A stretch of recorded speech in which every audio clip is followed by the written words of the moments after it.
Hello guys, welcome back to our YouTube channel maths tutorial by Divesh sir. So बहुत दिनों बाद हम लोग फिर से जुड़ रहे हैं और क्योंकि ये शायद मुझे लगता है कि सही समय है कि हम लोग अपना क्लास चालू कर सकते हैं, क्योंकि मई का हाफ हो गया है और पैंडेमिक तो चल ही रहा है और अभी भी शायद क्लास पॉसिबल नहीं है, ऑफलाइन क्लासेस। तो बेटर है कि हम लोग ऑनलाइन क्लास ही करते रहें, मतलब यूट्यूब से ही सीखते रहें। तो शुरुआत करते हैं, अगर हम शुरुआत से ही सीखेंगे तो बेटर रहेगा। तो पहला चैप्टर है सेट। सो इसको डेवलप्ड बाय जर्मन मैथमेटिशियन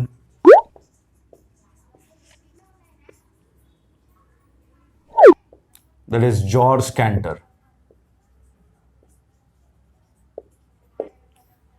और सेट का मतलब होता क्या है हम लोग लिख देते हैं, that is it is a well defined collection of anything. Defined collection of anything. हमने यहां पे एक चीज लिखा है, दैट इज वेल डिफाइंड। ये पूरी तरह से डिफाइंड होना चाहिए। अगर हम एक सेट लिखते हैं, that is A is equal to lion, tiger, bear, wolf. अगर आप यहां पे ध्यान देते हो तो एक कॉमन प्रॉपर्टी है, दैट इज ये सारे के सारे वाइल्ड एनिमल्स है। That is well defined wild animals है, लिख देते हैं वाइल्ड एनिमल्स। इसमें कॉमन प्रॉपर्टी हो गया। अब आप अगर लिखते हो दैट इज जवाहरलाल नेहरू, इंदिरा गांधी, ठीक है, मनमोहन सिंह, अटल बिहारी वाजपेयी, मिस्टर मोदी, नरेंद्र मोदी, ठीक है, नरेंद्र मोदी। तो आप यहां पे भी शायद एक कॉमन प्रॉपर्टी ढूंढ पा रहे होंगे, क्योंकि ये सारे के सारे क्या है ना, हमारे प्राइम मिनिस्टर ऑफ इंडिया है, प्राइम मिनिस्टर ऑफ इंडिया है। लेकिन अगर मैं एक सेट ऐसे लिखता हूं, दैट इज मॉनिटर, फिर लिखता हूं सीपीयू, फिर लिखता हूं कीबोर्ड, फिर लिखता हूं पेन, फिर लिखता हूं पेंसिल, ये सारे लिखा। तो आप मुझे बताओ यहां पे क्या कॉमन प्रॉपर्टी है, कुछ कॉमन प्रॉपर्टी है या नहीं। आप देख रहे हो कि कॉमन प्रॉपर्टी कुछ सेगमेंट में है और कुछ सेगमेंट में नहीं है, पूरी तरह से वेल डिफाइंड नहीं है।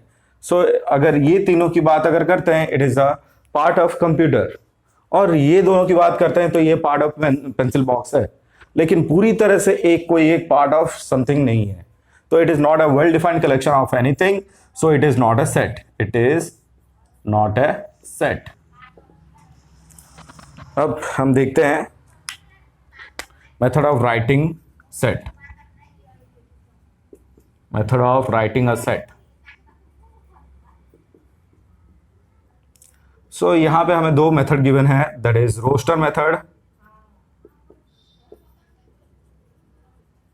रोस्टर मेथड मतलब होता है लिस्टिंग मेथड। तो पहले इसे समझ लेते हैं। So what is roster method. अगर मैंने लिखा है कि ए it is a set of vowels, English vowels. It is a set of English vowel. तो अगर हम इसको रोस्टर में लिखते हैं, दैट इज हमें क्लियरली पता है AEIOU, ये हो गया हमारा सेट ऑफ इंग्लिश वॉवेल्स, ठीक है। अगर मैं लिखता हूं B, that is it is a set of prime number less than 10, तो ये भी हमें क्लियरली पता है, दैट इज वैल्यू होगा 2 3 5 7। ये सारे हो गए हमारा सेट ऑफ प्राइम नंबर है। अब मैंने लिखा C, that is set of natural number less than 10। Natural number less than 10, less than 10। तो यहाँ पे भी हम लोग को पता है दैट इज सी की वैल्यू हो जाएगी दैट इज 1 2 3 4 अप टू 10 तक। क्लियर है ना? नेक्स्ट है, ये हो गया first method that is roster method. Second method आता है that is set builder method. Set builder method, या हम इसको बोल सकते हैं प्रॉपर्टी मेथड।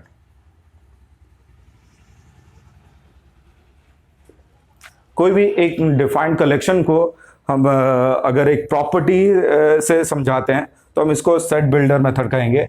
दैट इज, इसको जनरली लिखा जाएगा x such that x, okay, और कर्ली ब्रेसेस। अब जैसे ही हमने लिखा कि A is equal to x such that x is a vowels of English alphabet। तो ये हो गया हमारा property method x such that x. और अगर इसी को रोस्टर फॉर्म में लिखते हैं दैट इज ये हो जाएगा ए ई आई ओ you.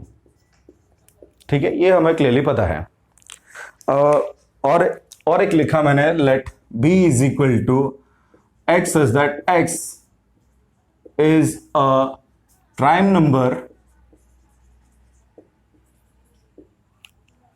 such that x 0 to 10 के बीच में, इस तरह से हमने लिख दिया। तो इसको भी हमने एक कन्फाइंड में लिख दिया है, तो इसका रोस्टर फॉर्म हो जाएगा दैट इज 2 3 5 7। तो ये हो गया हमारा सेट बिल्डर मेथड। ठीक है, अब आगे हम बढ़ते हैं, that is types of set.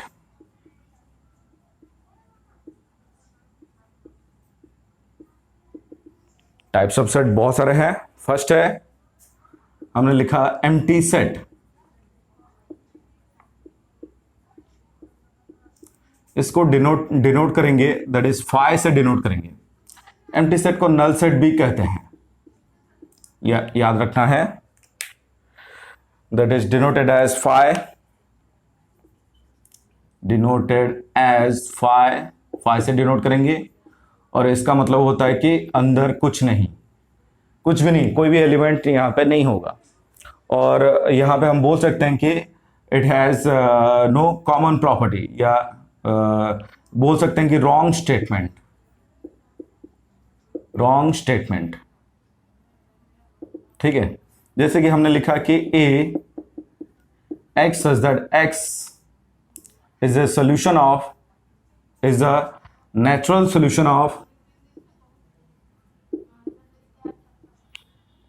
X square plus 5x plus 6 is equal to 0। तो आप यहां पे नोटिस करो, इसको सॉल्व करो पहले। ठीक है, तो गिवन दिया है x square plus 5x plus 6 is equal to 0। तो आप 10th में तो पढ़ चुके हैं क्वाड्रेटिक को हम सॉल्व कैसे करते हैं। उसी तरह इसे मिडिल टर्म फैक्टराइज करो। हम लोग बोल सकते हैं that is x square is equal x square plus 2x plus 3x plus 6 is equal to 0। तो दोनों में कॉमन लेते हैं x प्लस 2, 3 कॉमन लेते हैं तो यहां पे बचेगा x plus 2 is equal to 0। तो अगेन पूरा कॉमन ले लेते हैं दैट इज x प्लस 2, बचा x plus 3 is equal to 0। तो यहां पे बचा x plus 2 is equal to 0 and x plus 3 is equal to 0। तो क्लियरली हो गया हमारा value that is x is equal to -2 and x is equal to -3। आप नोटिस कर रहे हो यहाँ पे दो वैल्यू है that is x is equal to -2 and -3। तो a को अगर हम लिखते हैं दैट इज -2 एंड -3 लिख सकते हैं, लेकिन ये गलत होगा। आप नोटिस करो यहाँ पे क्या दिया है, नेचुरल सोल्यूशन बोला है, नेचुरल नंबर होना चाहिए। क्या -2 एंड -3 नेचुरल नंबर है? नहीं। अगर नहीं है तो हम इसको क्या लिखेंगे, ये गलत है, तो हम लिखेंगे सिंपल कुछ नहीं, इसके अंदर कुछ नहीं। अगर कुछ नहीं तो ये हो गया हमारा empty set that is phi. तो यहां पे मैं लिख देता हूं n of phi that is clearly इसके अंदर कुछ नहीं, मतलब number of element in phi that is हो गया 0। ठीक है, अब हमने लिखा कि और एक सेट लिख दिया x such that x is a month which has 32 days, which has 32 days. x एक मंथ है जिसके पास क्या होना चाहिए बताओ, 32 डेज होने चाहिए। तो 32 डेज याद करो कि इसमें कौन से महीने में है, कोई भी महीने में नहीं है, तो यहां पे कुछ भी नहीं आया, तो सिंपल सा हो गया कि that is n of b is equal to what, 0। इसके अंदर कुछ नहीं, या सिंपल हम बोल सकते हैं इट इज अ फाइ सेट। सो नेक्स्ट है हमारा that is finite and infinite set. Finite and infinite set.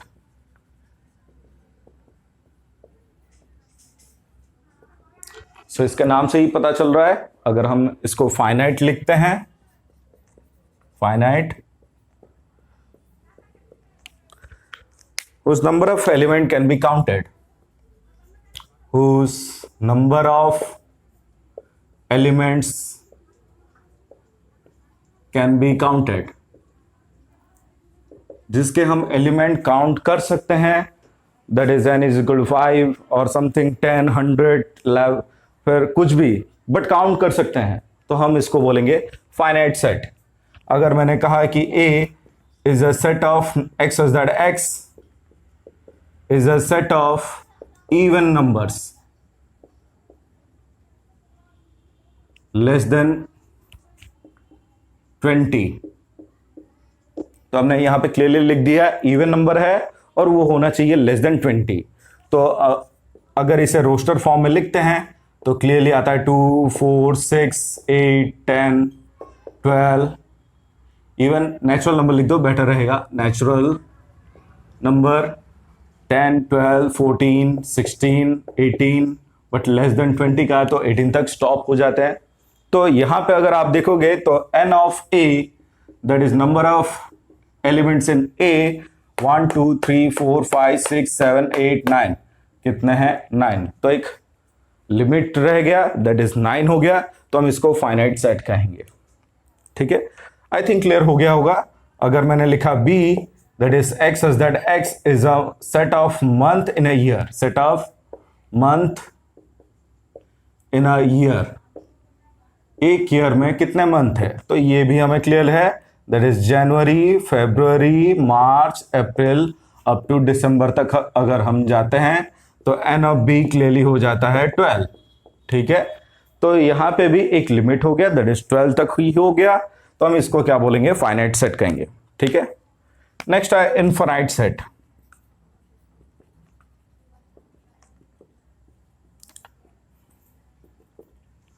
अब तो क्लियर है, उस number of elements can not be counted, उस number of elements can not be counted, जिसके element हम काउंट नहीं कर सकते हैं, हम इसको क्या बोलेंगे, इनफाइनाइट सेट कहेंगे। जैसे कहा कि मैं n that is set of natural number, set of natural number, तो यहां पे नोटिस करो दैट इज n की वैल्यू हो जाएगी 1 2 3 अप टू इनफाइनाइट तक जाएगा, तो हम यहां पे काउंट नहीं कर पा रहे हैं, हम इसको क्या बोलेंगे, that is infinite set. z that is set of integers, तो यहां पे भी इंटीजर्स दैट इज हो जाएगा हमारा 0 1 2 3 अप टू इनफाइनाइट, यहां पे हो जाएगा -1 -2 -3 अप टू माइनस इनफाइनाइट, तो हम इसको भी काउंट नहीं कर पा रहे हैं, तो हम इसको बोलेंगे finite infinite set. That is q set of rational number, set of rational number, तो सेट ऑफ रेशनल नंबर भी बहुत सारे हो जाएंगे। अगर मैं याद दिला देता हूं, that is q is equal to which can be converted into p by q form. ठीक है, p बाई q फॉर्म अगर रहेगा तो ये हमारा हो सकता है प्रॉपर फ्रैक्शन, हो सकता है प्रॉपर फ्रैक्शन, ठीक है, ये हो सकता है इम्प्रॉपर फ्रैक्शन, इम्प्रॉपर फ्रैक्शन, या हो सकता है कि मिक्स्ड फ्रैक्शन। ये सारे के सारे पी बाई क्यू फॉर्मेट में हैं। अब अगर आप डेसिमल की बात करते हो, डेसिमल हमारा 3 पार्ट में है, दैट इज एक फर्स्ट है टर्मिनेटिंग, दूसरा है non terminating recurring, non terminating, recurring, तीसरा है नॉन टर्मिनेटिंग,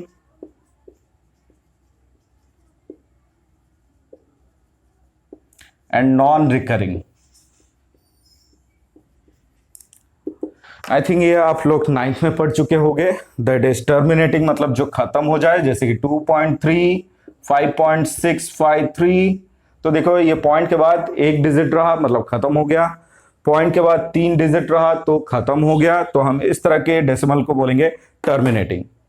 यहां पे क्या हो रहा है, नॉन टर्मिनेटिंग मतलब खत्म नहीं हो रहा है, एंड रिकरिंग मतलब रिपीट होते जा रहा है, जैसे कि 2.3333, ऐसे ये कंटिन्यूअसली होता जाएगा, जिसको हम शॉर्टली लिखते थे, याद होगा तो देखो, दैट इज जो रिपीट हो रहा है हम उसके ऊपर बार डाल देते थे, ठीक है। अब मैंने लिखा कि 2.545454, तो आप नोटिस करो यहां पे 54 रिपीट हो रहा है, तो हाँ आप इसको लिख सकते थे, दैट इज 2.54 बार। तो हम इसको बोलते हैं नॉन टर्मिनेटिंग एंड रिकरिंग, मतलब खत्म नहीं हो रहा है और रिपीट होता जा रहा है, ठीक है। नेक्स्ट आया हमारा non terminating and non recurring, मतलब खत्म भी ना हो और रिपीट भी ना हो, ठीक है। कोई यहां पे रिपीट नहीं हो रहा है तो हम इसको बोलते हैं non terminating and non recurring. तो अगर रिपीट नहीं हो रहा है तो यहां पे 3 डेसिमल हो गए, that is terminating and non terminating recurring. तो इन दोनों को हम P/Q फॉर्म में कन्वर्ट कर लेते थे, लेकिन थर्ड वाले को कन्वर्ट नहीं कर पाएंगे, इसलिए थर्ड वाला हमारा रेशनल नंबर नहीं होगा। ये ऊपर का दोनों हमारा क्या हो गया, रेशनल नंबर हो गया। आए समझ में। नेक्स्ट है हमारा इक्वल सेट।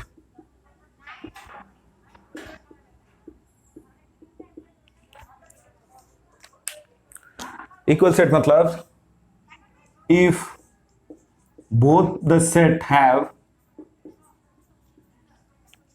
equal element, अगर दो सेट हमें गिवन है और दोनों सेट में इक्वल एलिमेंट गिवन है तो हम इसको बोलेंगे, दैट इज क्या बताओ, इक्वल सेट कहेंगे, ठीक है। जैसे कि हमने लिखा कि a is equal to 2,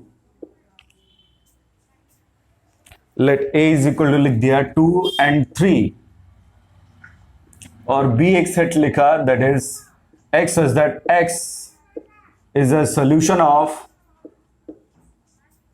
x square minus 5x plus 6 is equal to 0।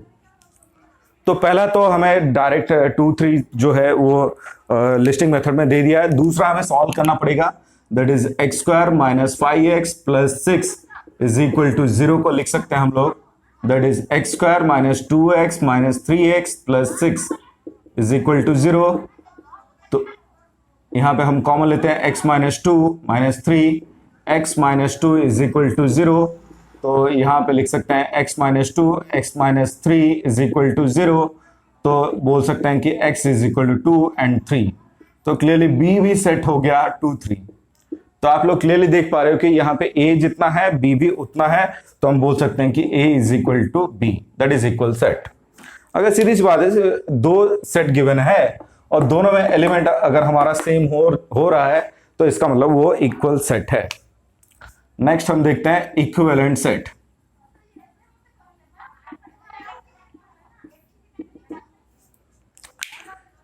If the number of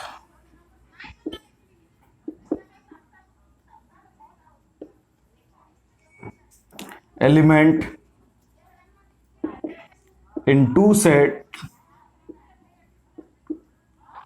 are equal, अगर दो सेट में नंबर ऑफ एलिमेंट हमारा इक्वल है तो हम इसको इक्विवेलेंट सेट कहेंगे। जैसे कि ए दे दिया हमारा, दैट इज 2 3 5 7 11, ठीक है, और बी हमने लिखा है, दैट इज यहां पे एन ऑफ ए हो गया 5, number of element in A that is 5। B हमने लिखा AEIOU, यहां पे भी नोटिस करो तो एन ऑफ बी आपका है 5। तो क्लियरली हम बोल सकते हैं कि दोनों सेट के अंदर एलिमेंट सेम है, तो हम बोल सकते हैं कि that is A equivalent to B, और इस तरह से लिखते हैं A इक्विवेलेंट टू B।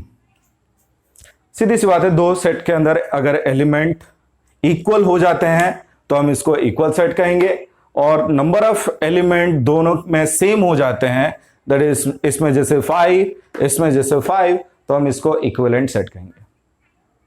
सो ये था हमारा फर्स्ट पार्ट का थ्योरी पार्ट। हम लोग कल देखेंगे कुछ एग्जांपल्स, और हम लोग फाइंड आउट करेंगे क्या ये कौन सा सेट से बिलोंग कर रहा है, मतलब टाइप्स ऑफ सेट देखेंगे, दैट इज क्या ये 5 सेट हो रहा है, क्या ये फाइनाइट हो रहा है, क्या ये इनफाइनाइट हो रहा है, क्या ये इक्वल सेट हो रहा है, क्या ये इक्विवेलेंट सेट हो रहा है या नहीं। ठीक है, सो आज के लिए इतना ही।